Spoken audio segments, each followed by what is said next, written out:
cow catchers and side plates and doesn't look like a steam engine at all.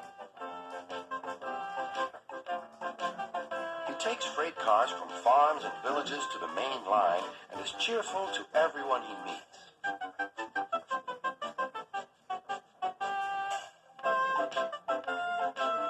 He has a coach called Henrietta who has seen better days.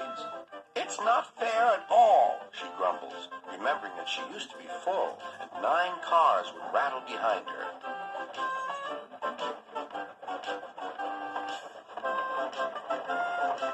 Now there are only 3 or 4, for the farms and factories send their goods mostly by truck. Toby is always careful. The cars, buses, and trucks often have accidents. Toby hasn't had an accident for years, but the buses are crowded. Henrietta is empty.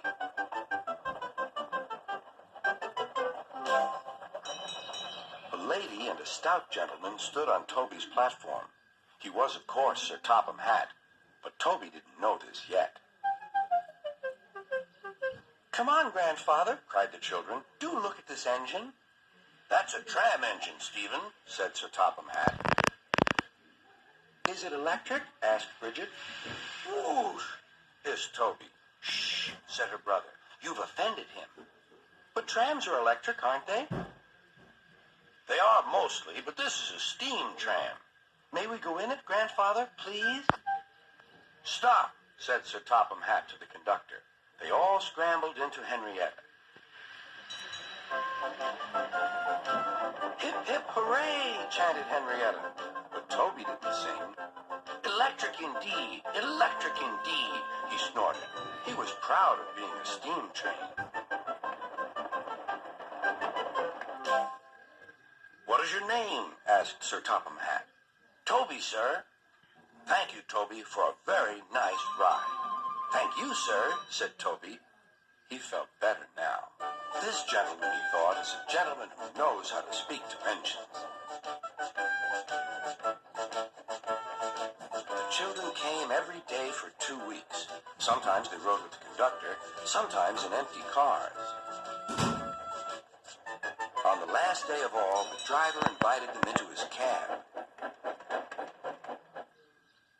All were sorry when they had to go away.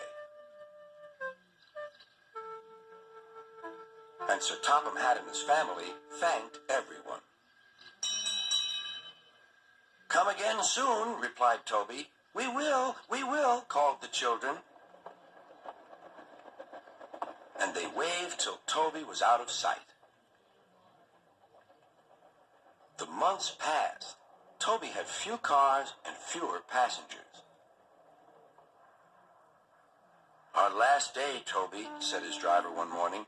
"The manager says we must close tomorrow."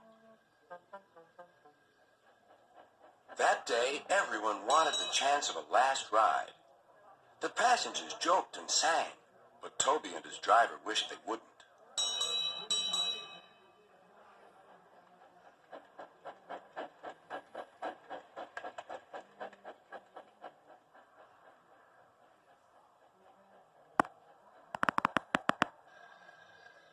"Goodbye, Toby," said the passengers afterwards. "We're sorry your line is closing down."